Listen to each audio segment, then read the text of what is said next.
Hey there, and welcome to week 3 of the Fat Loss Project. Congratulations on making it this far. You're doing fantastic. I really want you to keep rolling with this. I'm getting some incredible feedback. People are losing a lot of weight, and I'll make a comment on that in a little bit. But today I just want to go through your introduction to the workout and nutrition program that I have just sent you. So let's get to it. First comment I want to make is on the strength training portion of your program. So this week I've taken 3 exercises from last week out. I've inputted 3 new ones and I've kept 3 the same. The 3 that are staying the same are the push-ups, the burpees, and the get-ups. You might be cringing because I know those are difficult exercises, but that's exactly why they're there. So you might be wondering how we're going to keep progressing on this. All you're doing every day this week is trying to get 1 more rep on each one of those exercises than you did last time. So for Friday, if you got 12 reps on the get-ups, Monday you're going to try for 13. Also, make sure you're using the most difficult version that I've showed you that you can manage. So if you can do decline push-ups on the ball and you can get 6 or 7 reps, go for it. I want you to try and use the hardest version of these exercises because this is probably the last week that you'll actually see those ones, so max out on those ones. Get those going. The new exercises that you have this week are lunges, band rotations, and band pull downs. I have a video specifically for how to use resistance bands in your home gym.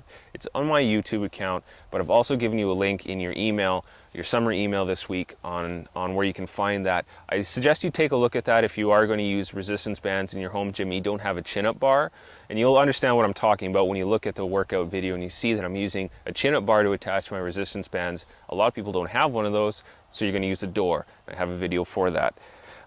Now, getting into the diet, and my cat's here to visit. You probably can't see him, but he's on the ground.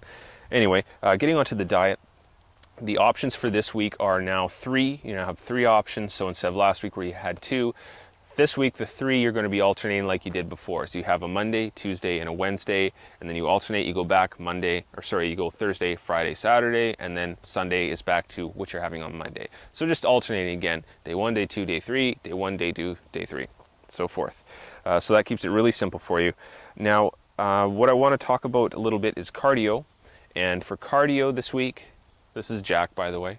If you're last week we're on 3 intervals. This week we're going 4 intervals, high intensity intervals, and we're keeping the rest to 2 minutes. So we're doing 2 minutes high intensity, 2 minutes low intensity, and then we're pushing for 4 intervals.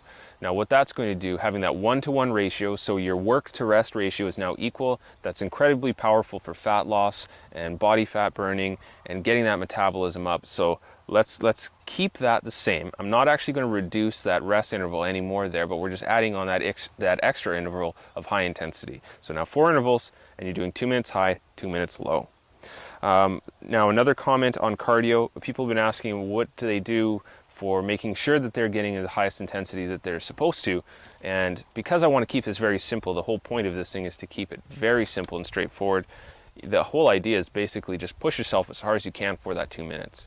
So if you're sprinting, I want you to sprint as hard as you can without being able to stop for that 2 minutes. So for some people, if they go as hard as they possibly can, they would have to stop within 20 seconds. So that means you need to dial it down just a little bit, enough to be able to get you to that full 2 minutes. And that's how you go. If you're using a heart rate monitor, you want to go at 80 to 90% of your maximum heart rate. To find that, you do 220 minus your age, multiply that number by 80% and 90%, and that gives you your heart rate range. So let's say it's 160 to 180 beats per minute. If you have a heart rate monitor on, you go for your high intensity interval. As soon as your heart rate gets into that zone between 80 and 90%, you know you're there. And maintain that for 2 minutes. Now, the next thing I want to talk about is weight loss, and some people have been experiencing incredibly quick weight loss, 12 pounds in 2 weeks, which is substantial. You really think about it, and I know this for most people, liposuction and plastic surgery is not something they would ever consider, but I want you to realize that for somebody who goes in for liposuction or plastic surgery, they're losing, if they do lipo on somebody, they're losing maybe 6 pounds, and that's costing them several $1,000s, and that still has a dramatic change on their visible appearance. Think of what you can do with 12 pounds weight loss in 2 weeks naturally. It's incredible. So don't discount that. If you're losing weight like that, that is incredibly big accomplishment, and I want you to pat yourself on the back for that.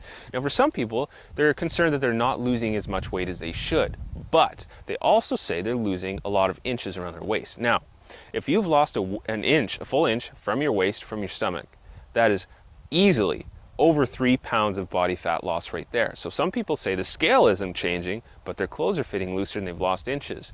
Guaranteed, if you're losing inches, you're losing body fat. Now, some people, depending on individual body chemistry, because it's very different person to person, they will lose very little weight in the first couple weeks. And the reason for this is because the body kind of goes into a protection mode and it retains fluid. It holds on to fluid because of this drastic change in the exercise and the nutrition habits. It's a protection mechanism, and it's just to hold on to that little extra fluid, to cushion the cells, to help the fluid transfer. So don't worry about that. That's only temporary, that will pass, and you are still losing body fat while this is happening. So it's just a little bit of water retention. If you keep going and you convince your body that you're not just going to flip around and go back to your old habits, you will lose the weight, so just keep plugging on. So that's basically all I wanted to talk to you about this morning. It might be afternoon or evening where you are. But just giving you that introduction to this next week. Again, your detox process is pretty much already kick-started and going full bore. You shouldn't have any more withdrawal symptoms. All those problematic foods will be out of your system. So now we're just opening those gates for some great results. So just push yourself really hard, and I will talk to you very soon.